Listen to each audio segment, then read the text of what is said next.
Vous êtes-vous déjà demandé ce qui définit un véritable leader ? Est-il possible d'allier succès financier et impact sociétal positif ? Je suis Ambeline Becker et c'est à ces questions que nous répondrons ensemble dans Vérité, le podcast où l'entrepreneuriat rencontre la transformation personnelle. Chaque épisode est un pas de plus vers votre transformation intérieure. Une chance d'harmoniser votre ambition et votre authenticité. Si vous aussi, vous êtes leader, visionnaire, artisan du changement, si vous ne faites pas qu'entreprendre, vous avez conscience d'avoir emprunté un chemin où leadership rime avec conscience, transformation et intégrité. Alors Vérité est fait pour vous. Ce podcast est votre passerelle vers votre prochain niveau de leadership éclairé. Alors, êtes-vous prêts ? Bonjour Anaïs, bienvenue dans le podcast Vérité. Bonjour Ambeline. Je suis très heureuse de t'accueillir dans cet espace. Alors avant de te présenter, est-ce que tu peux nous dire et nous décrire où est-ce que tu te situes maintenant pour qu'on puisse t'imaginer ? Alors là, je suis dans mon bureau à Perpignan face à un citronnier et dans le calme. J'ai quitté un peu l'agitation du mercredi après-midi à la maison pour venir dans le calme de mon bureau qui se trouve en centre-ville de Perpignan. Voilà. Mais on a la chance d'avoir un joli jardin, donc je suis au calme dans mon bureau. Magnifique. Et puis les auditeurs vont comprendre à quel point ton lieu fait partie de ta mission. L'agitation du mercredi, dis donc, on pourrait faire un épisode entier sur ce sujet du mercredi. C'est vrai, j'ai inversé les polarités. Tu vois, j'ai quitté l'agitation de ma maison pour retrouver le calme de mon bureau, ce Oui. qui, on le verra, n'est pas toujours dans ce sens-là. C'est ça. Alors Anaïs, tu es depuis 2009 ergothérapeute. Est-ce que tu peux nous donner une définition rapide de ce qu'est un ergothérapeute, parce que peut-être que tout le monde ne sait pas ce que c'est. Oui, alors je vais donner la mienne de vision parce que on se rend de plus en plus compte qu'il y a quand même des visions un peu différentes. Moi, la mienne, celle qui me traverse, et qui me porte, c'est d'accompagner les personnes en situation de handicap. La première étape de notre travail, c'est vraiment d'accueillir déjà la situation de handicap, ce qui est pas forcément évident. Et après, c'est de pouvoir permettre à mes patients, qu'ils soient adultes ou enfants, eux et leur famille, de retrouver leur intégrité, c'est-à-dire leur autonomie et leur sentiment de sécurité. Voilà. Et les accompagner sur le chemin de vie qu'ils vont devoir emprunter, qui n'était pas forcément celui qui était prévu. Voilà. On intervient. Donc pardon, vas-y. Non, on intervient au niveau corporel et dans l'aménagement de leurs environnements de vie. Donc, en fait, tu deviens ergothérapeute en 2009, tu es diplômée d'une école à Lyon, et tu me disais, je pense que je suis devenue ergothérapeute peut-être un peu par idéalisme, mais surtout, je me sentais poussée par une envie profonde de contribuer à faire bouger les lignes de la société pour la rendre plus inclusive. Et surtout d'accompagner des personnes en situation de handicap pour leur redonner le pouvoir d'agir et de devenir. C'est vraiment ce qui te passionne. Oui, exactement.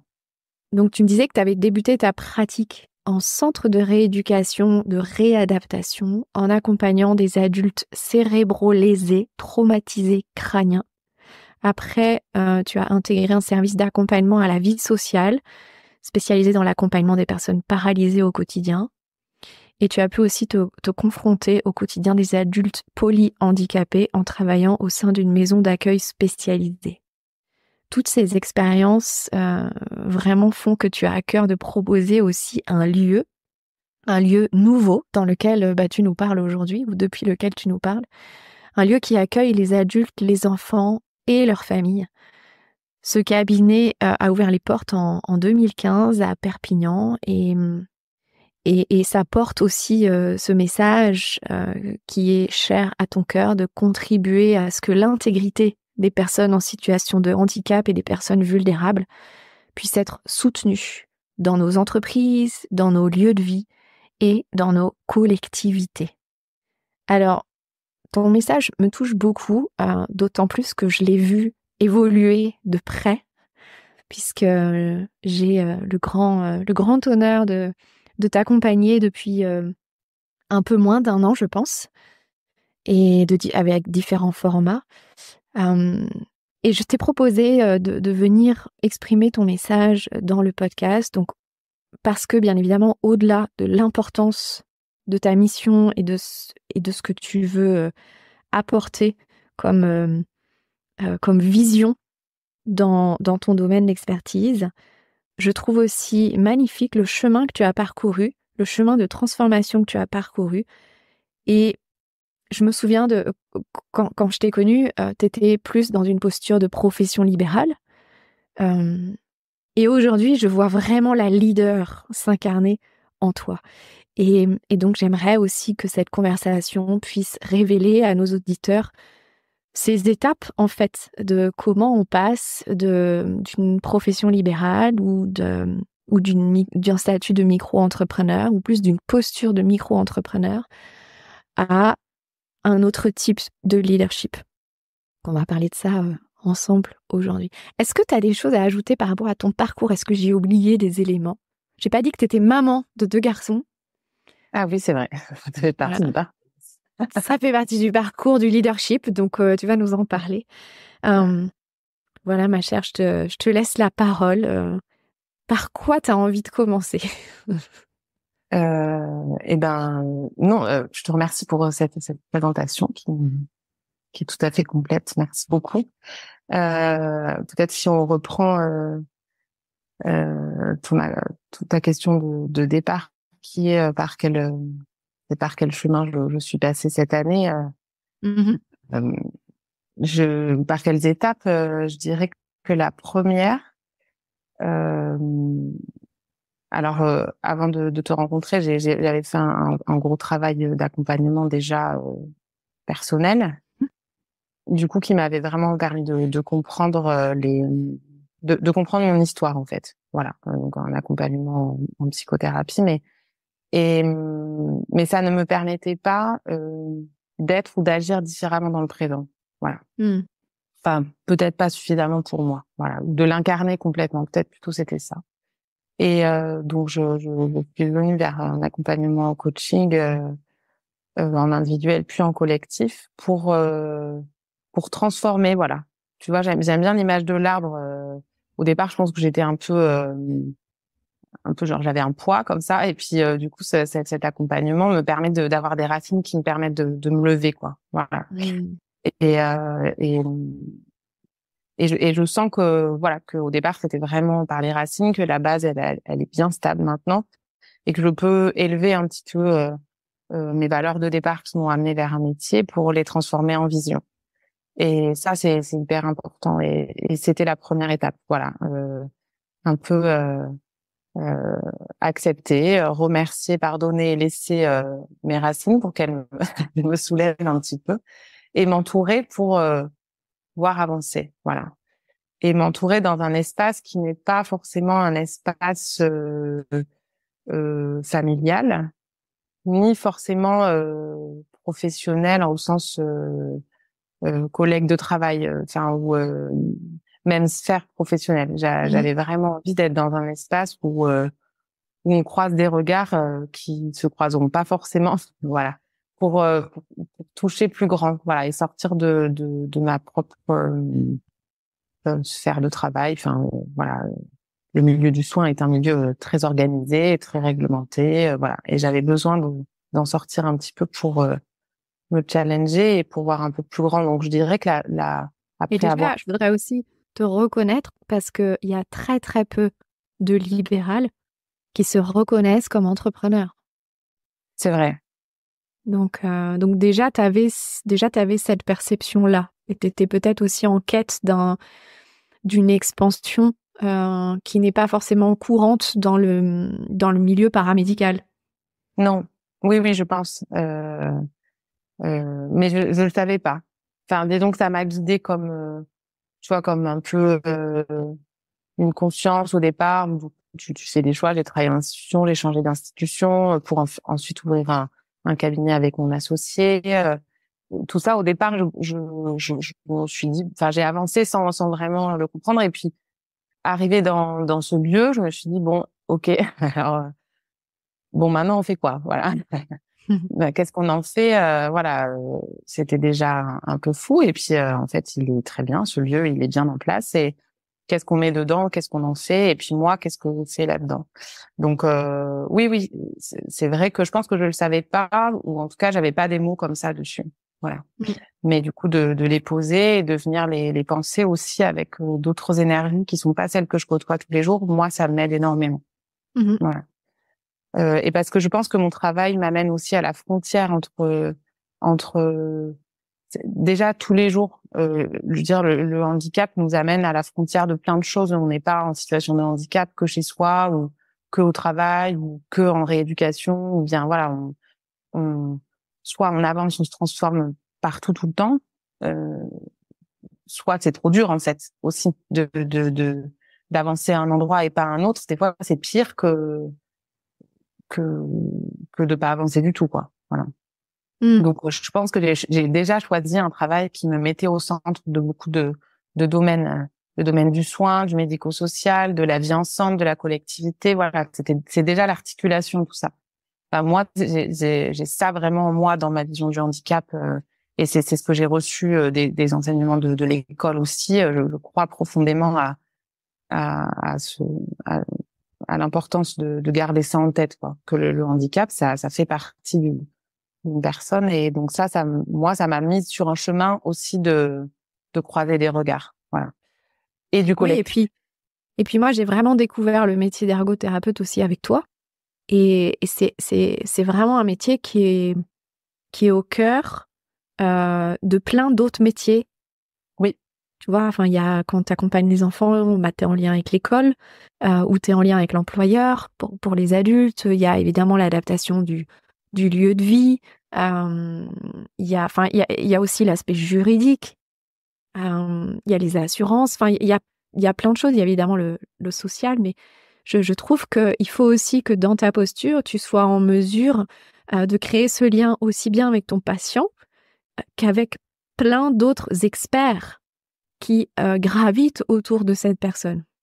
oui, Tu fais le lien un peu entre tout ça. c'est vrai. Oui, oui, oui, oui, oui. Et c'était un peu aussi ta vision avec le lieu, finalement. Exactement, exactement. Nous, on a rénové une maison dans un quartier, enfin, je veux dire, qui était une maison avant, qui est devenu un cabinet médical, mais enfin, pas un lieu de soins, mais qui était une maison. Il y a un jardin. Mon patient me disait, elle est où ta chambre, quoi. Voilà. Donc, c'était important pour nous aussi de ramener le soin dans la cité aussi.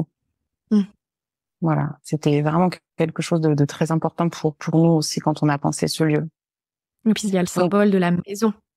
oui, évidemment, et du lieu de vie, bien sûr, bien sûr. Donc ça, c'était ta première étape, tu nous dis. Tu pourrais la résumer, cette première étape? Je dis, ouais, la première, c'est accepter, voilà, mon passé marasme. La deuxième, c'est m'inscrire dans un collectif. Voilà. Ouais. Non, la deuxième, je dirais définir ma vision.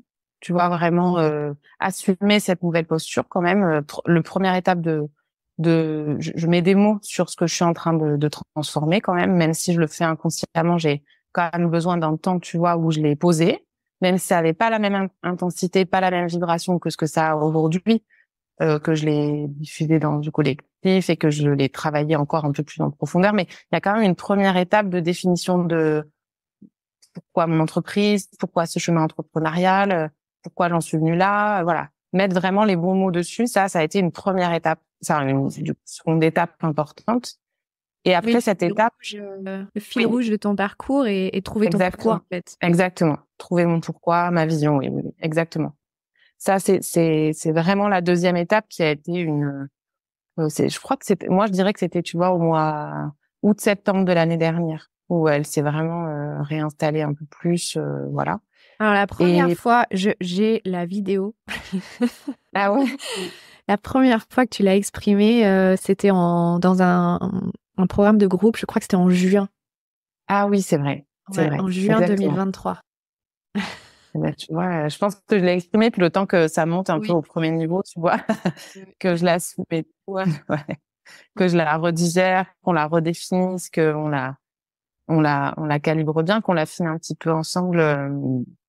Oui, tu vois, ça amène l'été, le temps des vacances où tout mûrit un petit peu. Oui, c'est le temps que ça descende en fait, et que tu l'intègres et puis que tu l'acceptes, que tu dises oui. Exactement. Il y a différentes étapes. Ok, Ouais. donc puis après il y a effectivement. Alors la vision, est-ce qu'elle est venue après ou est-ce qu'elle était déjà là?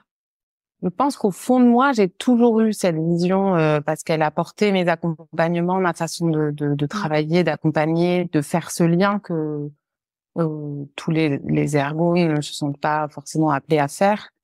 Disons que moi, je sais pas faire autrement quand même. Souvent, même mon mari, des fois, me dit, bah, peut-être en faire un peu moins. Bah, non, c'est pas juste quoi pour moi. Voilà. Donc je pense que ça a toujours été à l'intérieur de moi, mais moi, j'aime bien mettre ces deux plans de ce qui m'a animée tout au long, que je comprenais pas forcément, et ce que j'ai mis à ma conscience depuis juin, juillet, août, enfin tout ce travail de cette année, que j'ai vraiment mis en lumière, accepté, posé des mots, rendu vraiment concret dans mon esprit, quoi. Voilà. Mhm. Mhm. Euh, et ça, c'est pas une étape. Je dirais que c'est pas une étape si facile que ça, quand même, dans le sens où on pourrait croire que on est toujours porté et tout, mais en fait, il faut quand même l'assumer. C'est ce que tu dis, c'est-à-dire il faut quand même l'embrasser, cette mission, se dire, enfin cette vision, disons pas cette mission, mais cette vision de se dire bon, ok, bah je choisis ça et bah ça va être aussi au-dessus de moi, en fait. C'est-à-dire qu'on va plus parler que de moi, mais de ce qui est important, de ce que j'ai à cœur de développer pour notre société, pour mes enfants, pour mes patients. Enfin voilà, de vraiment et de mettre ça un peu au-dessus quand même. Voilà, enfin même pas un peu, complètement. Et c'est Ou en avant de toi peut-être aussi. oui, peut-être en avant, Ouais, oui, ouais. dans le sens, oui, en avant de moi. Et c'est à la fois hyper inspirant parce que du coup moi ça m'aide beaucoup du coup c'est plus la question de juste moi. Ouais. Donc dans la posture que je dois prendre, ça m'aide à la prendre beaucoup mieux, mais de l'assumer au tout départ, ce déclic là, je pense que j'aurais pas pu l'avoir toute seule. Voilà. Ouais, parce que bah entre le moment où tu prends conscience de cette vision, de ta singularité aussi dans ton métier, et de ce pourquoi, bah après il y a pas mal de up and down quand même. Oui, Il y a des exactement. moments de doute, enfin, et ça prend un certain laps de temps euh, pour pour pleinement s'approprier ce Oui, pourquoi et cette vision. Parce que forcément, il y a le syndrome d'imposteur et compagnie. exactement, exactement. Et puis il y a bon maintenant que je l'ai, qu'est-ce que j'en fais aussi? Ouais. Euh, Tu parles de la c'est-à-dire vision ou du syndrome d'imposteur? non, bah les deux en fait, les deux, c'est-à-dire que la vision maintenant que je l'ai, j'ai plein de super projets. Ok, comment je les mets ok dans mon quotidien de tous les jours, qu'est-ce que je mets en mouvement pour que ça change, pour mieux aller au bout, le porter, servir mon message. Et en même temps, il y a ce syndrome de l'imposteur parce que ça vient confronter au fait que ça sort de la pratique que j'ai aujourd'hui, de ce que les gens attendent de moi, de ce que les gens ont l'habitude de venir chercher. Alors ça change pas complètement, hein, je suis pas devenue quelqu'un d'autre, hein, mais ça peut un peu changer de mélodie, même si tout reste harmonieux. Voilà. Donc Oui. En fait, tu deviens pas quelqu'un d'autre, mais tu deviens encore plus toi. exactement, exactement. Et ben forcément, dire tout le monde ne le comprend pas forcément. Voilà. Et puis il y a des fois où on a enfin, moi, j'ai eu une vision à plus long terme et dans le concret, il faut quand même passer par des étapes clairement, je change le message de mon site internet, potentiellement, je vais changer mes tarifs, potentiellement, je vais changer ma façon de m'exprimer, je vais aussi peut-être tout simplement au départ changer juste ma posture avec les personnes que j'accompagne aujourd'hui, peut-être que je vais être plus en conscience de ce que je fais, sans forcément tout bouleverser non plus. Je me suis pas arrêtée de travailler. Enfin, il faut se dire que tout ça, ça se fait avec le quotidien qui reste quand même. Mhm. Simplement, c'est possible parce que, en tout cas pour moi, ça a été possible parce qu'il y a eu un accompagnement et parce qu'il y a eu un collectif qui est la troisième étape. Je sais plus à quelle étape on en est, mais Alors moi, qui est j'attends, là-dedans. je me suis arrêtée à, donc la première, accepter mon passé, Oui, ensuite assumer ma vision oui, et mon pourquoi, on va dire. Et exactement. alors la troisième, c'est quoi? C'est le porter ma transformation dans un collectif. Ouais, le fait Moi, d'être je dirais que soutenu. le collectif, ça m'a guéri quand même. Alors, j'aime pas dire guérir parce que bon, Non, c'est mais mon tu côté. peux, parce que on parle d'un Mais collectif de femmes. voilà, voilà. Donc, Je en tout pense que cas, c'est ça moi, qui de toute guérit. façon, c'est les mots que j'ai utilisés, hein, de faire partie du collectif de femmes que tu animes et que tu portes. Moi, m'a guéri, c'est sûr. Et je le pensais pas. Je pensais pas autant. J'y suis allée un peu comme je suis allée dans mon métier, quoi. C'est-à-dire, j'y suis allée parce que je sentais que c'était bien de le faire. Mais au départ, quand tu nous avais demandé pourquoi, quelles sont nos attentes et tout, je me suis dit juste d'être là. Alors que maintenant, je saurais dire précis. Enfin, là, je sais que ça m'a guéri, que ça m'a soutenu et que c'est la dimension collective qui me permet de tenir. C'est pour ça que pour moi, c'est la troisième étape, de tenir la première définition de ma vision, de mon pourquoi, Mhm. sans le collectif, qui est un collectif du coup où loin de ma pratique, qui est ultra bienveillant et sécurisé. Ça, c'est pour moi, c'est une base de fou dans la transformation. La notion de sécurité, c'est si elle y est pas, c'est impossible. Enfin, en tout cas, moi, je peux pas, je pourrais pas soutenir une transformation comme ça.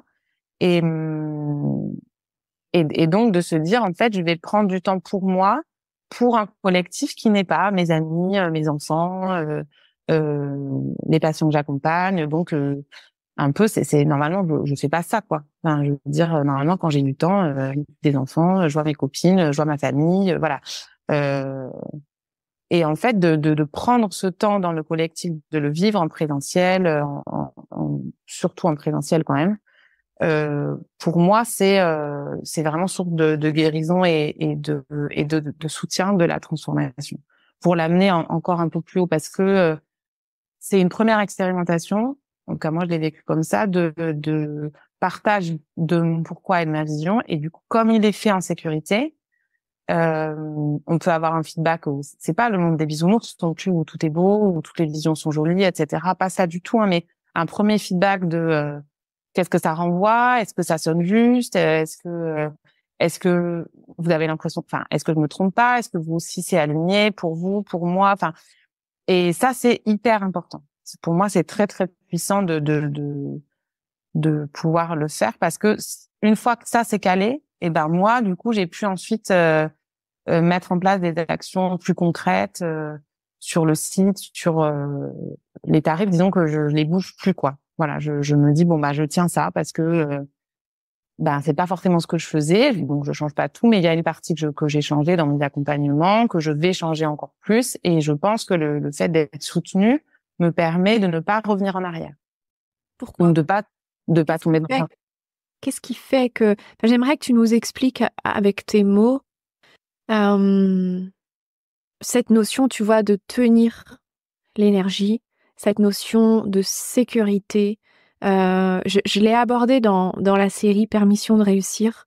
J'invite les auditeurs à y retourner, surtout les épisodes 3 et 4. Mais j'aimerais que tu nous dises avec tes mots à toi. C'est quoi tenir quelque chose et c'est quoi cet espace de sécurité? Parce que en Moi, soi, t'es pas en insécurité dans ta vie. non, non, non, non, non, non, non, non, non, c'est Ouais, pour est-ce ça. que tu peux, Oui, ouais, tu oui, peux nous oui. dire ce que c'est? Oui. Bah déjà, c'est sur deux plans. C'est-à-dire qu'il faut bien se dire que là, on parle d'une transformation qui paraît déconnectée de la vie réelle. C'est vrai maintenant que je prends un peu du recul. Alors qu'en fait, elle est en place alors que moi, je continue à avoir mes accompagnements pour 80% du temps que je passe au travail, qui sont presque, enfin, je veux dire, avec une teinte différente, mais dans le même mécanisme que je faisais au départ, même si je le vis pas pareil. J'ai deux enfants dont je m'occupe. Enfin, voilà. Donc, la vie, elle continue. Hein. Les enfants, ils ont continué à aller à l'école, à être malades. Voilà. Le crédit, faut continuer à le payer. Voilà. Tout ça, ça s'est pas arrêté Mm. pour ma transformation. J'ai pas eu besoin d'un. Et d'ailleurs, je pense que c'est pour ça que c'était possible pour moi, parce que dans la vie réelle, clairement, c'était pas du tout envisageable de me prendre un an pour me transformer. Voilà. Donc ça, il faut vraiment être convaincu, en tout cas, que c'est possible de faire en même temps. Voilà. Même si c'est sur des plans différents, que la vie continue et que ça n'a pas été un cataclysme et que c'est aussi ça qui permet de soutenir moi, la transformation que je trouve belle pour moi, c'est qu'en plus, elle est accompagnée par le concret de ma vie de couple, de ma vie de maman. Ça a des impacts, mais ça détruit pas tout, quoi. Il y a pas des ruptures. Voilà. Moi, je sens pas de rupture. Je sens une progression. Ça, c'est déjà très important. Une transformation en progression et en douceur. Même si, il y a des moments de doute, hein, bien évidemment, mais ça vient pas tout casser. Parce que des fois, on a l'impression que souvent dans les partages que moi j'ai entendu aussi, il y a eu il y a eu des moments de stop, de burn-out avec des vraies ruptures qui ont entraîné un rebondissement. Moi, c'est pas mon cas. J'ai eu une rupture, une rupture. J'ai eu besoin de mettre un autre sens, mais j'ai pas eu besoin d'être en rupture avec ce que j'avais créé. J'ai besoin de le transformer pour qu'il grandisse. Donc ça, c'est important. Et après, dans comment je connecte à cet espace de sécurité pour tenir cette énergie, pour moi, l'élément, ce qui a fait que j'y connectais vraiment, c'est quand j'ai partagé ma vision vraiment lors d'un présentiel, j'ai connecté avec un sentiment, moi, de sécurité très fort. Et c'est comme si je me suis dit, il était tellement fort et tellement vrai, comme s'il s'imposait à moi. Du coup, je me suis dit, bon, bah, c'est ça, c'est cette énergie que je dois retrouver, en fait. Et je pense que j'étais pas capable de le ressentir sans le soutien du groupe. Voilà. Et donc, cette énergie m'a permis de rendre mon message non négociable. Parce que il sonnait tellement juste à l'intérieur de moi, il parlait tellement de moi, mais pas que de moi, c'est-à-dire de moi et de ce que je souhaite apporter dans ma contribution à la collectivité et au monde dans lequel on vit, que disons qu'aujourd'hui ça me permet de tenir parce qu'il s'agit pas juste de que moi et que ça sonne très juste. Et cet espace de connexion, de sécurité, je l'ai senti. Voilà. Et qu'est-ce qui fait que tu as ressenti cette sécurité dans ce moment-là plus particulièrement? Est-ce que c'est... tu vois, qu'est-ce que tu as ressenti à ce moment-là, quand tu as exprimé ta vision? Du soutien, beaucoup de soutien. Ouais. Voilà. Ça, c'était très fort. Du soutien et tout au long du séminaire, je pense que j'ai compris vraiment aussi que même si je le savais, donc je l'ai ressenti, que tout le chemin que j'avais fait d'accompagnement pour aller vers ma mission qui est porter l'intégrité des personnes en situation de handicap, et que pour moi l'intégrité c'est l'autonomie plus la sécurité, c'est vraiment ça qui me fait vibrer. Je me dis, en fait, ça parle aussi de moi, c'est-à-dire que c'était aussi mon propre chemin, et je pense que de connecter au fait que ça parlait aussi de moi, enfin déjà de moi, et qu'en fait j'y étais allée pour ça certainement, m'a permis de me dire qu'en fait du coup moi ça m'a élevée à un autre niveau, que c'était que moi comme ça avec cette vision, toute mon imperfection, j'ai été accueillie en sécurité dans un groupe qui me disait ok, en fait ta vision pour toi c'est d'accord, et puis en plus pour un collectif c'est encore plus d'accord. Donc il y a eu une forme de validation quelque part, même si c'était pas du tout ah bah ta vision elle est bien alors que la tienne elle est pas bien, c'était pas ça, mais il y a quand même eu cette notion de confiance et de, tu sais, validation des pairs, quoi, tu vois, qui en fait était quand même importante pour moi quelque part. Voilà. Bien sûr, et c'est aussi la force de la sororité, hein. Oui. En tant que femme, on n'est pas capable de réussir juste pour notre gueule, pour partager. Exactement. Oui. On a besoin de contribuer et on a besoin d'être soutenu par un collectif de femmes. Oui. On devient leader au milieu d'autres femmes leaders. Exactement. Tout à fait. Oui, oui. Et je pense aussi que ça m'a aidé, tu vois, de connecter à cet espace de sécurité. Moi, dans le groupe, le collectif, ça m'a aidé à comprendre ce que moi, je tenais pour les gens que j'accompagne aussi. Qui était important, tu vois. Parce que du coup, j'ai compris qu'on parlait aussi que mon pourquoi parlait aussi de mon propre chemin d'acceptation, même si j'ai pas un handicap à proprement parler. L'intégrité, c'est vraiment quelque chose qui m'était quand même un peu étranger. Enfin, pas étranger, mais Pas étranger, mais pas j'avais conscient. non, j'avais beaucoup de porosité quand même. Vous pouvez absorber beaucoup. Je mettais pas forcément de limites, pas forcément de barrières, voilà. Et en fait, de le reposer pour moi, de voir combien aussi ça me soutenait moi, me permet d'être mieux aussi dans ma position d'accompagnante et de thérapeute aujourd'hui. Voilà. Donc ça, c'est le troisième point, le soutien du collectif. Peut-être aussi que dans ce soutien, il y a la notion d'investir. Ah oui, oui, bien sûr. Tu veux dire d'investir en moi, investir financièrement, bien sûr, évidemment. Oui. Que D'ailleurs, tu te souviens, enfin, au moment où tu devais prendre la décision, oui, c'était ça l'enjeu en fait. Oui. Et puis du coup, mon rapport à l'argent a totalement changé d'ailleurs. Depuis que j'ai investi dans mon accompagnement, je me dis en fait, c'est hyper possible quoi. Mais parce que je pensais aussi que, tu vois, je pense que j'étais avec toutes ces choses de rupture, parce que quand tu fais un gros investissement, tu te dis waouh, du coup je vais le mettre là, c'est-à-dire que je vais pas le mettre ailleurs, donc peut-être je vais mettre en difficulté je sais pas, donc le reste du monde quoi. Enfin, j'en venais pas du tout. En fait, ça va bien se passer et puis je vais le régénérer aussi. Donc il y a quelque chose de beaucoup plus fluide que moi. Alors que moi je mettais beaucoup de rigidité dedans, dans l'argent que je devais investir, tu vois, et là ça m'ouvre encore plus sur déjà l'aspect inconditionnel de l'accompagnement que j'avais, mais disons que là dans l'investissement en coaching, c'est un investissement franc à un moment donné, euh, pas comme un accompagnement en thérapie où c'est au compte-gouttes à chaque séance. Ouais. Oui, et il y a peut-être une notion qu'on peut préciser aussi, c'est que c'était un deuxième investissement. Parce qu'on avait déjà eu l'aspect, le coaching privé. Et le collectif, c'est une opportunité qui est arrivée pendant le coaching privé. Ah oui. Et donc, il y avait cette question qui était très importante à te poser avant de prendre ta décision, qui est est-ce que j'investis pour vraiment soutenir mes intentions et ma vision, ou est-ce que j'investis parce que j'ai peur? Oui. Est-ce que c'est un investissement de trop ou est-ce que c'est un investissement juste? Enfin, tu vois, il y a eu aussi toutes ces questions qui sont très importantes. Et malheureusement, il y a beaucoup de femmes sensitives, entrepreneurs qui investissent par peur et qui délèguent leur pouvoir et qui finalement continuent de créer cette insécurité. Oui, ça c'est sûr. Ça c'est sûr, je me rappelle bien que oui. Donc de vraiment trouver Et cet au final, espace d'investissement à partir de ta puissance en fait, de ton intégrité. Bien sûr. Tu voulais dire quoi?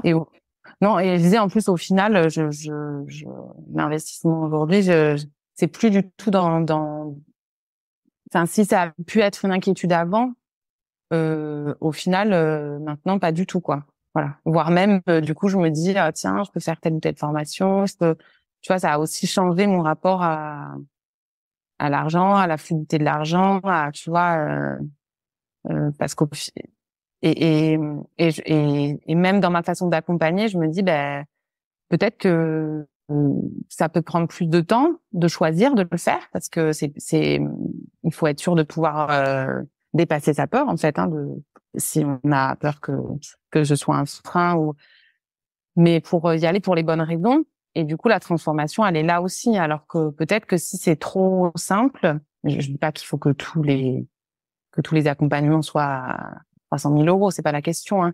Mais ce que je veux dire, c'est que quand ça représente un investissement, ça nous oblige nous à poser l'intention de cet investissement et de ce que on va en attendre et de comment on va le transformer en fait. Voilà. Oui, et là, je précise aussi quelque chose parce que c'est pas le cas partout.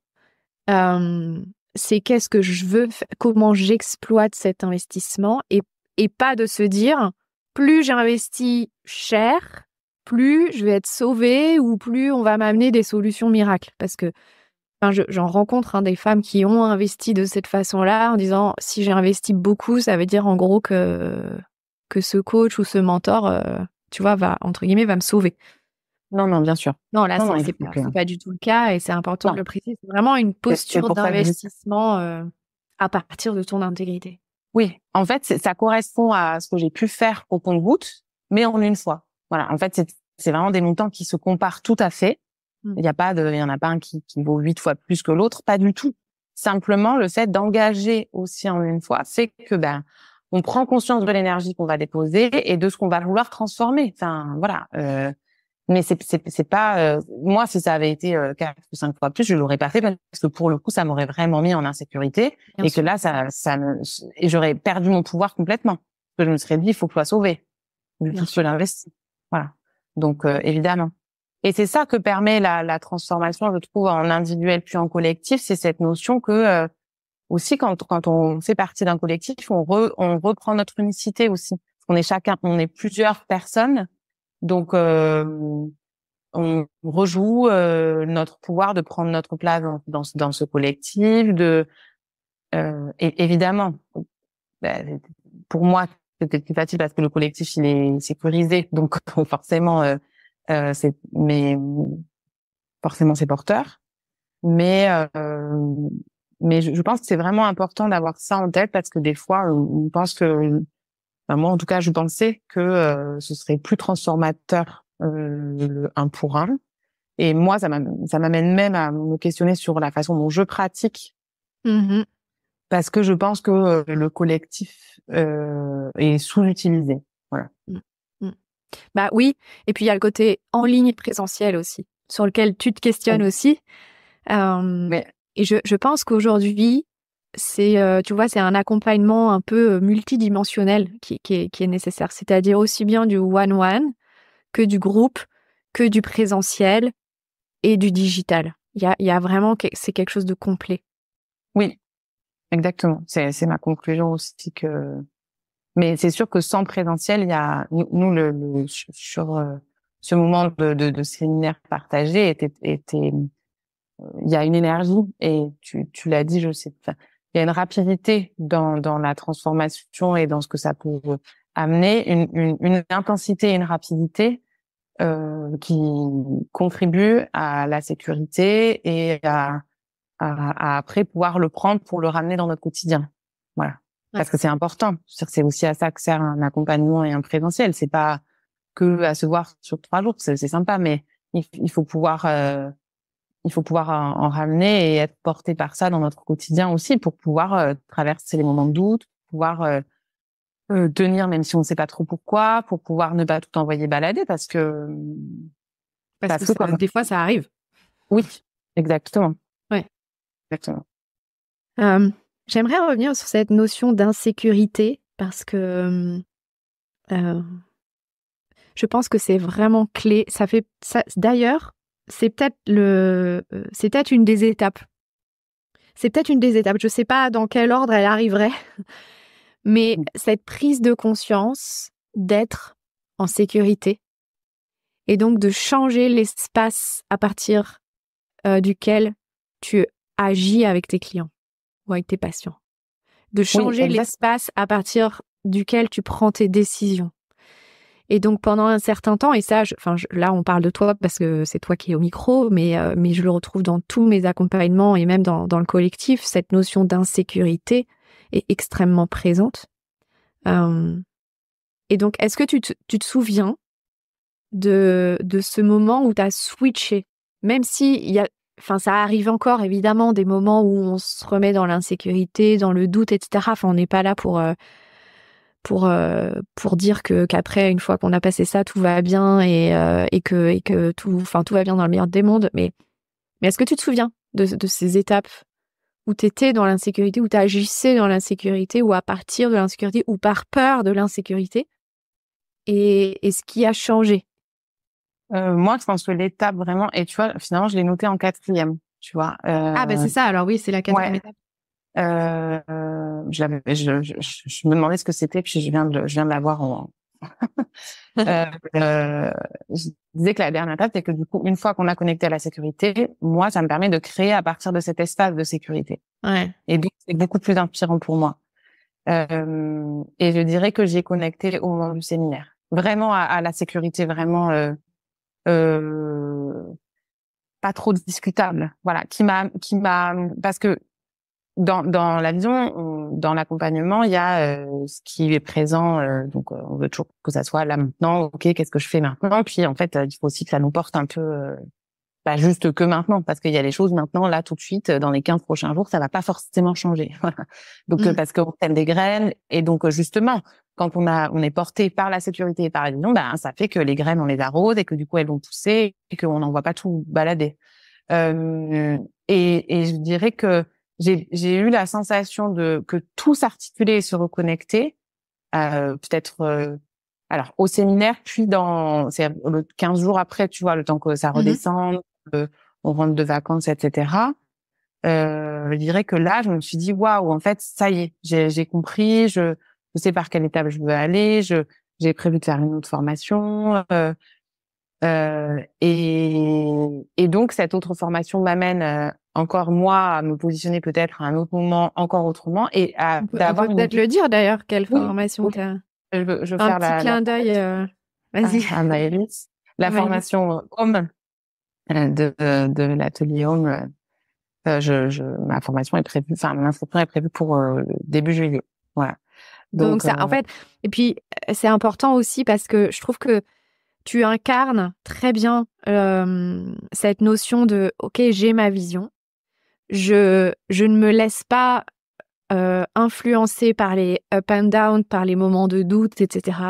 Je continue mon chemin et je sais aussi que tout est une question d'évolution de conscience, de transformation, d'acte, que mes décisions doivent être prises aussi à partir de cette vision et qu'il y a des compétences à développer.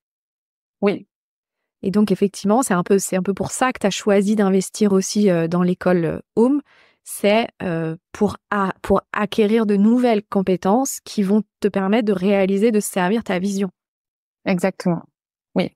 Et là, je me dis, après, ça peut ouvrir des possibles sur d'autres choses plus tard, des partenariats, ce genre de choses. Mais là-bas, c'est qu'il faut que moi, j'incarne pleinement ce croisement de regard que je veux, enfin, pour faire les choses correctement aussi. C'est-à-dire que la vision, c'est bien, mais après, il faut pas faire n'importe quoi non plus. Enfin, moi, j'accompagne des personnes qui sont vulnérables aussi, donc c'est rapide hein, de vendre n'importe quoi ou enfin, c'est tellement important ce que tu dis, la posture mais d'intégrité du oui, thérapeute. exactement. Et donc, là, moi, j'ai choisi de mêler deux métiers. Je ne sais pas précisément encore qui va ressortir de ça. Je peux pas le savoir puisque je l'ai pas versé. Bon, Mais je précise que l'école Home, c'est donc qui a été fondée par Maëlys Dorn, qui est intervenue dans le podcast, et c'est une école pour former les architectes d'intérieur de demain. Oui. Voilà. Les homers, comme elle dit. Les homers. Très bien. Et voilà. Moi, je crois au croisement des regards. Donc, je savais qu'il fallait que j'aille encore. Je me forme aussi au yoga en juin. Mais le yoga, je dirais que c'est plus certainement pour moi, pour certains de mes patients, mais vraiment parce que c'est important aussi de savoir comment se reconnecter à cette sécurité, garder la connexion avec soi. Et donc moi pour ça, le yoga m'aide beaucoup et j'ai aussi envie de le partager avec mes patients, mais ça n'a pas la même vibration que ce désir vraiment d'intégrer cette école pour pouvoir toucher les lieux de vie. Je vais dire presque de A à Z, voilà, et pouvoir vraiment le faire correctement avec une décennie, enfin voilà, de pouvoir construire des projets vraiment jusqu'au bout, accompagner les gens jusqu'au bout. Là, je suis souvent à l'articulation et disons que celle-ci, je sens qu'elle contribue à ma mission, alors que la formation de yoga que je fais, ça va forcément influencer ma pratique, mais c'est avant tout pour moi, voilà. Enfin, je me ferai aussi, enfin je ferai d'autres choses. On s'en sert toujours avec. C'est jamais que pour nous, hein. Mais juste pour faire le parallèle entre la vision et ce qui vibre au niveau de mon pourquoi, et vraiment ce nouveau métier que je vais apprendre pour moi vibre hyper fort. Et le yoga il vibre parce que j'en ai besoin pour continuer à connecter à ce sentiment de sécurité aussi. Oui, voilà. Bien sûr, c'est le rapport au corps. Et je pense que il y a un peu de ça quand tu disais que cette sécurité, tu l'as connectée surtout au séminaire. Est-ce que ça serait pas parce que tu l'as vécu dans le corps? Si, dans le bien corps sûr. Physique. Oui. Et j'ai vécu le soutien, l'énergie aussi, oui, à l'intérieur de moi, vraiment, oui. Mm. Donc, comme moi je l'ai vécu, ben, je peux m'y reconnecter. Mm. Déjà, je peux la sentir, donc je peux évaluer son intensité et sa justesse, enfin, ou pas, mais ou être juste traversée par ce que j'ai vécu. Mais je veux dire, je l'ai vécu, je l'ai ressenti, donc on peut forcément en revenir dessus. Euh, Mm. et ce qui est plus compliqué en distanciel et sans groupe, je trouve, pour moi en tout cas. Oui, bien sûr. Et pour revenir à cette offre un peu complète, tu vois, qu'on a évoquée, et sur laquelle tu es aussi en train de réfléchir, toi, dans ta pratique, pour faire évoluer ta pratique, est-ce que tu pourrais nous partager ton expérience sur ça? Parce que c'est pas facile d'être dans un secteur paramédical où, bah, évidemment, les patients ont des références, ont tu vois, une idée des tarifs, une idée d'une façon d'accompagner. Ils ont des attentes très précises aussi. C'est pas facile de changer les codes dans un secteur quand même pas mal conventionné. Oui, moi je trouve que le plus difficile, c'est changer le rythme. Mmh. Au-delà des tarifs, je pense que la première chose, c'est que bah, il y a deux choses qui sont importantes. Moi, en tout cas, pour moi, c'est cette notion de. C'est aussi pour ça que j'avais du mal à dire le mot guérison, mais parce que pour moi, tout est question de transformation. C'est pas une question de. Pour moi, derrière guérison, il y a on on redevient comme on était. Bon, pour moi, c'est des choses qui avancent, qui se transforment et qui sont en devenir pour tout le monde, tout le temps. On redevient pas comme on était avant quand on a eu un accident. Quand on a eu un enfant, on retrouve pas notre corps. On dit retrouver son corps d'avant, mais je veux dire personne ne retrouve son corps d'avant, ça n'existe pas. Je veux dire, on a apporté un enfant, on a accouché, c'est impossible de retrouver son corps d'avant. Ça marche pas du tout. Enfin, après on peut retrouver sa taille On de retrouve pantalon. rien d'avant d'ailleurs. Non, non mais et donc c'est vraiment quelque chose dans la conception, je trouve en tout cas moi du soin et de cette notion de guérison de tu redeviens comme tu penses que tu devrais être, comme le mot ou la société attend que tu sois pour continuer à faire ce que tu À dois rentrer dans faire. les cases. Mmh. Voilà. Et c'est pour ça que je l'utilise parce que j'en ai pas trouvé d'autres de mots sur Mmh. l'importance pour moi du collectif. Mais c'est aussi ce qui, à mon sens, est difficile quand on est paramédical ou dans une profession de santé, c'est qu'il y a cette notion de guérison quand même. Ouais. Donc Ouais, on c'est vient très et puis on important doit ça. guérir d'un voilà. Oui, parce que Et guérir moi dans le milieu médical, c'est pas la même notion de guérison que dans le dev perso. non, C'est ça que tu veux. exactement. Ouais. Oui. Oui, oui. Mais du coup, moi, j'évolue dans un monde médical et Mmh. paramédical, donc Mmh. cette notion de guérison, elle est quand même aussi positive que, enfin, il y a elle peut être folle et porter énormément, mais elle peut aussi être dévastatrice quand même quand on n'y arrive pas. Enfin, je veux dire, quand c'est pas l'objectif. Ou quand c'est Et impossible. puis, oui. Et puis. Et puis, est-ce que c'est vraiment ce qu'on doit porter? Enfin, voilà, moi, je me dis ça. Et c'est pour ça que, pour moi, la notion d'intégrité, elle est encore plus forte que la notion d'autonomie. Parce que, il y a vraiment, est-ce que nous, on choisit aujourd'hui, enfin, moi, j'ai choisi un métier dans le milieu paramédical qui partait d'un dysfonctionnement ou en tout cas de quelque chose qui n'était pas prévu, une situation qui n'était pas prévue. Donc un accident, une maladie d'un enfant, l'accident d'un enfant, peu importe. C'était pas prévu et c'était même pas forcément souhaitable. Et pour autant c'est là, on va pas le changer, on va pas l'annuler, c'est comme ça, on peut pas faire autrement. C'est là et ça impacte. Et comment avec ça on peut choisir de transformer, on peut choisir de continuer à avancer, pas transformer dans le sens où je suis pas en train de dire que c'est toujours super génial et que mais finalement nous on vient aussi au monde avec notre histoire, nos propres chemins et est-ce que notre propre chemin sans être en situation de handicap, c'est pas aussi de continuer à avancer malgré les hauts et les bas, malgré les gens qu'on croise qui nous blessent pas, malgré nos rencontres, grâce à tout ça, bah on continue à devenir une version encore meilleure de nous ou pas, mais enfin, je veux dire, à devenir, quoi qu'il en soit. Enfin, en fait, sinon on meurt, en fait, voilà, si on arrête de devenir. Donc, moi, les personnes que j'accompagne et la porte d'entrée de ce chemin de devenir, je dirais, je l'ai avec des personnes qui vivent quelque chose de a priori dramatique de toute façon, avec beaucoup de souffrance et beaucoup de douleur. Mais moi, je crois que de donner une place vraiment à ça, eh ben ça, pour le coup, ça nous guérit tous, quand même, aussi. Et oui, et oui.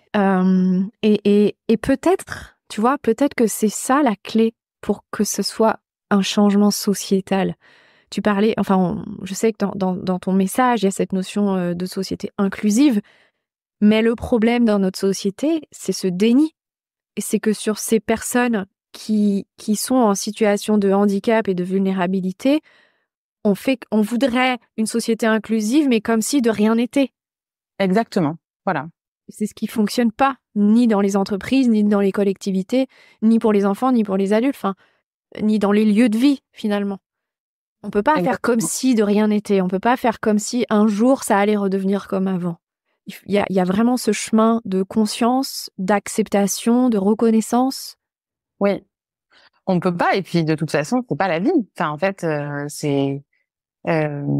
c'est la même chose avec les enjeux climatiques, c'est la même chose avec tout, en fait. C'est que, en fait, c'est comme ça.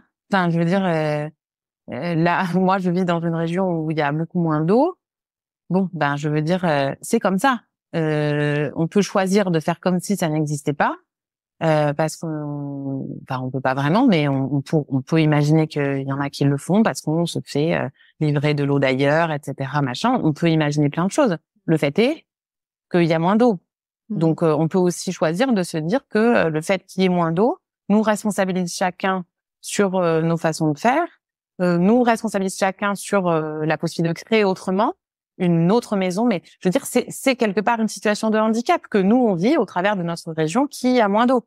Donc, voilà, on peut choisir de continuer à vivre exactement comme avant ou on peut choisir de faire autrement. Mais de toute façon, c'est la vie.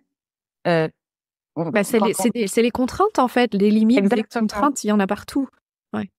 Et le handicap, la maladie font partie de ces contraintes, de la vie. Voilà. Et quelque part, on vieillit, de toute façon, tous, qu'on le veuille ou qu'on le veuille pas. Après, on peut choisir de le vivre comme une transformation ou on peut choisir de le subir en voulant tout le temps rester en arrière. Bon, bah voilà, faisons nos choix. Mais finalement, je pense que c'est un peu dans tout comme ça. Bien sûr, bien sûr. Bien sûr. Et et donc, je voudrais revenir à cette question, tu sais, sur comment tu fais pour peu à peu faire évoluer ta pratique pour qu'elle soit alignée aussi à ta vision. Comment tu fais pour faire évoluer les choses alors que tes patients ont déjà des attentes parce que tu es dans un milieu qui est conventionné, etc. Comment tu fais ça? C'est en chemin, tu vois, mais... Oui, c'est en chemin, c'est en chemin. Bon, déjà, j'ai la chance d'avoir une associée qui m'aide à porter ça aussi dans le concret, donc c'est très sécurisant. Donc on change déjà ponctuellement certaines façons de travailler. J'ai la chance aussi de partir en voyage début juillet, donc de pouvoir marquer comme même si j'avais dit qu'il n'y avait pas de rupture, mais en tout cas comme une parenthèse, disons, un espace en tout cas où il y aura un avant et un après. Voilà, un espace suffisamment grand puisqu'il va se passer plusieurs mois où je vais partir et puis je vais continuer. Donc déjà là, c'est de pouvoir continuer un accompagnement sans forcément être en présence. Ça va forcément amener d'autres façons de travailler. Donc il y aura, voilà, ça c'est une première chose. L'autre chose, on a choisi aussi un petit peu d'ouvrir et de louer des espaces dans notre lieu pour pouvoir nous dégager du temps et puis permettre aux personnes qu'on accompagne, à nos patients, d'avoir le choix de soit continuer avec nous sous un autre format, soit de continuer à faire ce qu'on fait avec quelqu'un en qui nous on a confiance. On peut pas imposer aux gens, ça marche pas, c'est eux qui décident. Ça, c'est une chose. Et l'autre chose, je pense que déjà le voyage et le fait de fait pratiquer différemment et au travers de ce voyage proposer 2 offres, ça va nettement marquer une un tournant dans mon Ouais. accompagnement. Voilà. Ouais. Et le travail en réseau. Il y a aussi tes différentes prises de conscience sur ta posture auprès de tes patients. Oui.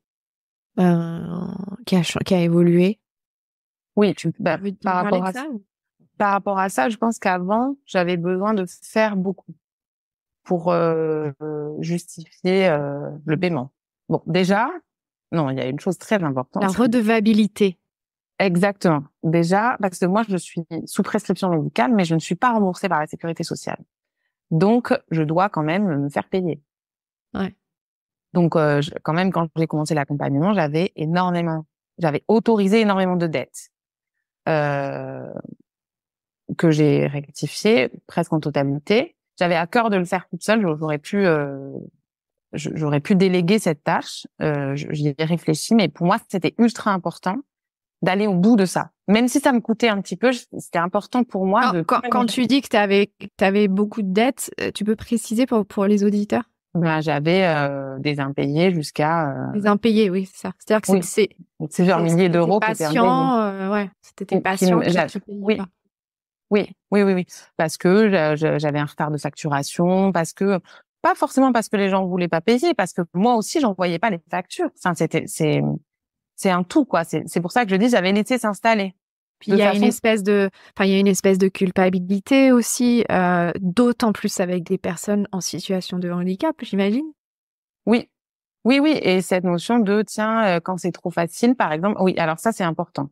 J'ai accepté, donc il y a 3 choses. Ouais. Mon rapport à l'argent, mais du coup, l'autre chose, c'est que j'ai accepté qu'en fait, j'ai pris conscience, et ça, je reviens par rapport au collectif, parce que quand j'ai partagé ma vision, j'ai vu qu'elle n'était pas forcément évidente pour tout le monde. Parce que du coup, je l'ai repartagé. Bon, je l'ai partagé autour du collectif dont je fais partie, mais je l'ai aussi partagé dans mon propre collectif. Et donc, j'ai ouvert les yeux sur le fait que, en fait, ce que moi, je fais extrêmement naturellement, tout le temps dans ma vie, en fait, cette notion de croiser les regards, de penser la difficulté comme un soutien, même avec mes enfants, un peu trop, d'ailleurs, parfois, c'est pas toujours bien, mais je le fais comme d'autres, enfin, comme je me brosse les dents, quoi, je le fais. Et donc, je me disais, ça peut pas suffire.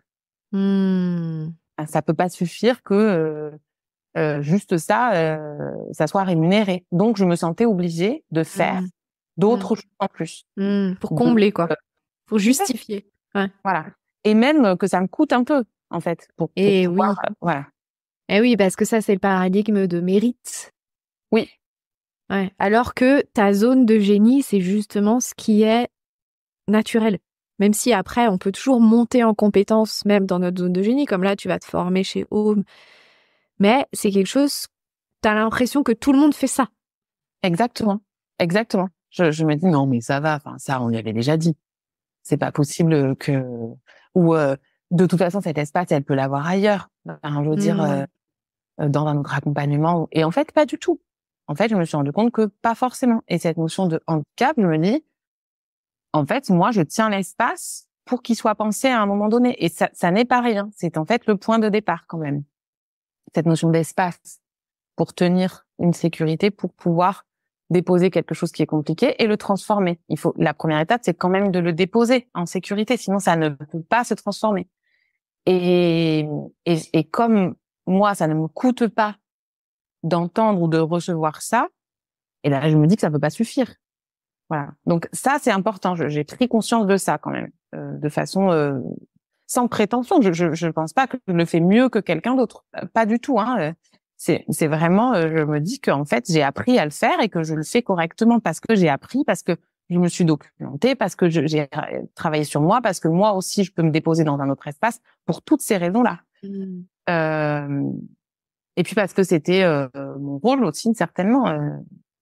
Dans ma vie, quoi, voilà. Donc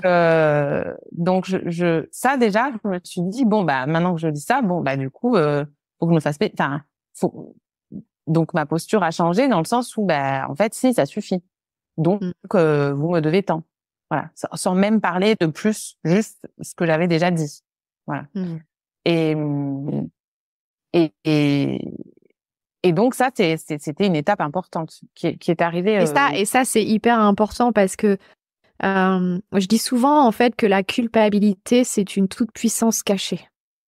Oui. C'est-à-dire que quand on culpabilise et quand, par exemple, on accepte de pas se faire payer ou on fait pas cher les tarifs parce qu'en fait, on pense que c'est mieux pour l'autre, en fait, quelque part, on lui vole une partie de son pouvoir.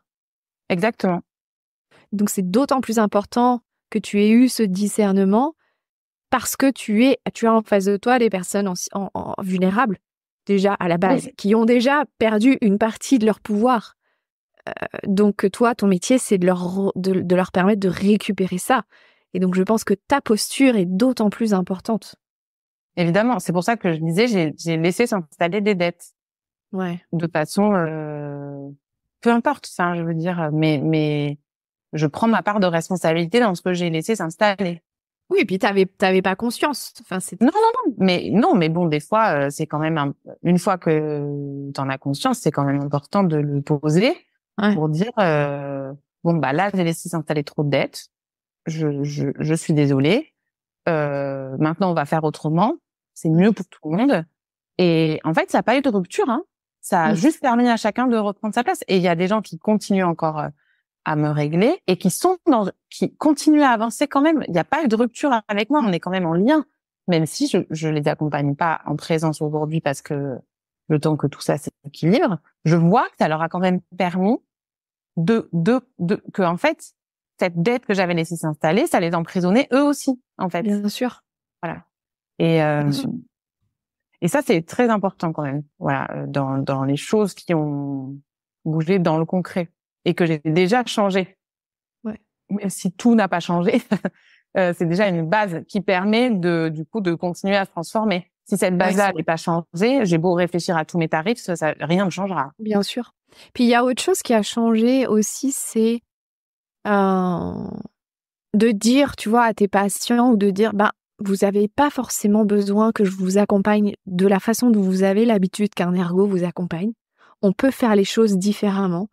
Et cette façon de faire différemment, ça les remet aussi dans leur pouvoir.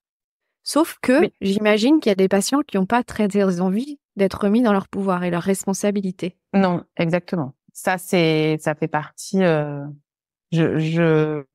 J'en parlais avec un ergo que j'aime bien là qui réfléchit surtout, enfin qui a interrogé plein d'ergos et qui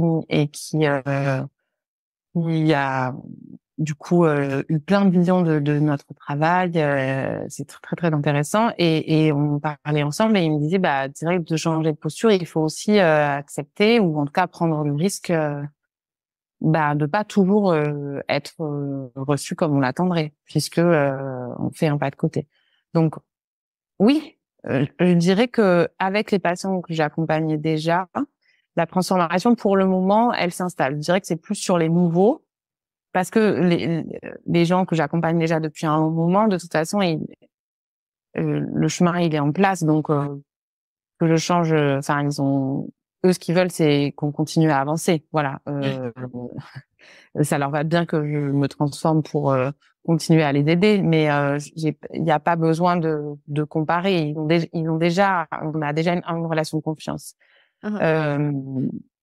Pour les nouveaux ou pour certains, je dirais que du coup qu'il y a des suivis qui s'arrêtent, voilà, mais du coup c'est pas plus mal parce que de toute façon c'était important. Ouais. Et pour les nouveaux, je verrai. Voilà. Mais je pose l'intention que c'est pas discutable par contre. Voilà. Moi, c'est non négociable. Parce que j'ai pris la mesure de ça et que et là où expertise aussi. oui.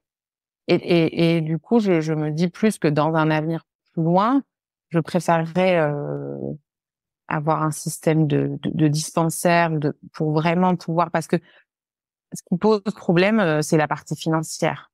Donc c'est pas trop la posture, c'est aussi la partie financière de payer un montant important quand les gens vivent avec un minimum et une précarité. même s'ils ont envie, ils n'ont pas la possibilité matérielle de le faire. Donc moi, je préférerais pour ce type d'accompagnement pouvoir carrément offrir via une autre façon de faire que je n'ai pas encore réfléchi, mais pouvoir accompagner en posant l'intention que c'est comme ça, voilà, que eux ne peuvent pas payer, et que donc on trouve un modèle pour que ça soit possible, et tenir les tarifs que je veux dans un autre enfin voilà, dans un autre espace. Je m'ouvre à cette possibilité parce que c'est quand même important pour moi de continuer à accompagner toutes les Bien sûr. personnes en situation de handicap. Et puis il y a aussi d'autres types de modèles économiques. Oui. Qui se développent. Bon, on va pas aborder tout ça aujourd'hui. Peut-être que tu reviendras dans le podcast pour nous raconter ça dans un an, tu vois. Et puis il y a aussi une confidentialité dans tout ça qui est pas forcément juste de partager. Mais donc c'est simplement pour dire qu'à partir du moment où on s'ouvre à notre vision, à notre pourquoi, et qu'on ose s'élever à ce niveau-là, ça a fait bouger les lignes partout. Oui. Et voilà, et je pense que c'est important de le préciser. On arrive un peu à la fin de notre entretien, ma chère Anaïs. Alors, qu'est-ce qui aurait besoin d'être ajouté pour que ça te semble complet et que les auditeurs repartent avec le message qui te tenait à cœur? Peut-être que des fois, juste se poser et faire un pas de côté en disant que de permettre à quelqu'un que nous, on identifie comme étant vulnérable, nous permet nous aussi de nous transformer différemment. Voilà. Et qu'on a tous la possibilité, d'une façon ou d'une autre, d'avoir un rôle là-dedans. Voilà. En tout cas, de choisir de pouvoir avancer. Mais c'est pas que pour l'autre qu'on le fait. Mmh. De se dire qu'en fait, ça va forcément nous toucher nous aussi. Ouais, mais c'est comme quand on part en mission humanitaire, hein, Oui. en fait, ça nous transforme beaucoup nous-mêmes aussi. Oui. Et C'est gagnant-gagnant, quoi. ouais. Et c'est quand on part du principe que c'est gagnant-gagnant que c'est intègre. Exactement, bah c'est toute cette notion d'inclusif, de non-rupture, de réunir et pas de séparer. Et c'est pas l'autre ou soi, c'est l'autre et soi. Et je pense que toutes ces valeurs sont importantes pour l'avenir de notre société. En tout cas, un grand merci Anaïs pour la richesse de ce que tu nous as partagé. Je mets bien évidemment dans la description de cet épisode les liens vers votre site internet pour que les personnes découvrent aussi votre cabinet, les personnes qui sont à Perpignan, allez-y et puis continuez à suivre Anaïs parce que moi je sais ce qui s'en vient et je vous garantis que vous allez avoir envie de savoir ce qui s'en vient. Merci. Pour terminer, Anaïs, qui aimerais-tu entendre dans ce podcast? Alors, j'ai réfléchi parce que comme j'avais déjà écouté les autres. Comme tu es une habituée du podcast, tu sais que je pose cette question. Alors, du coup, me vient... moi, je trouve que toutes les personnes qui ont fait partie de notre collectif ont un super message à passer. Ça, c'est une certitude. Voilà. Et que je trouve ça hyper inspirant, le chemin de chacune. Donc, je vais pas toutes les nommer, mais en tout cas, elles en font partie. Enfin, j'y pense évidemment. Et après, il y a deux personnes auxquelles je pense. Il y en a une, je sais pas si c'est possible, mais je pense que le chemin d'entrepreneuriat, c'est un homme. Alors, je sais que la saison 2 est 100% féminine, mais mais il y aura d'autres saisons. Alexandre Jolien. Oui, très bien. Voilà. Oui. Et je pense qu'il a un parcours. Je pense qu'il est entrepreneur. Enfin, en tout cas, à mon avis, c'est un entrepreneur, oui, bien sûr. Voilà. Ouais. Et je pense qu'il a un message fabuleux et moi qui me touche particulièrement, mais je trouve très inspirant. Oui, très bonne recommandation. Et la deuxième personne? Et là, j'ai découvert Camille Thomas dans le podcast. Pas de souci. Et elle partage aussi son chemin d'entrepreneur que enfin voilà. Moi, j'ai bien aimé l'écouter. J'aime aussi beaucoup. Je trouverais ça super que un échange avec Alexandre Jolien. avec qui je n'ai jamais échangé, mais que j'ai beaucoup entendu parler et que j'ai beaucoup lu et que je trouve très inspirant. Voilà. Et puis, s'il y a des auditeurs qui peuvent me mettre en contact avec Alexandre Julien, afin qu'ils puissent avoir un espace dans le podcast Vérité. Magnifique. Merci beaucoup, Anaïs. Merci, Ombline, de cet échange. Merci beaucoup. Et puis, nous, on se retrouve très vite et avec les auditeurs aussi. À bientôt. Merci. À bientôt. Merci d'avoir écouté cet épisode. Restez à l'écoute pour découvrir des perspectives révolutionnaires et des conseils pratiques qui transformeront votre approche du leadership et du succès. À très vite pour cette saison 2.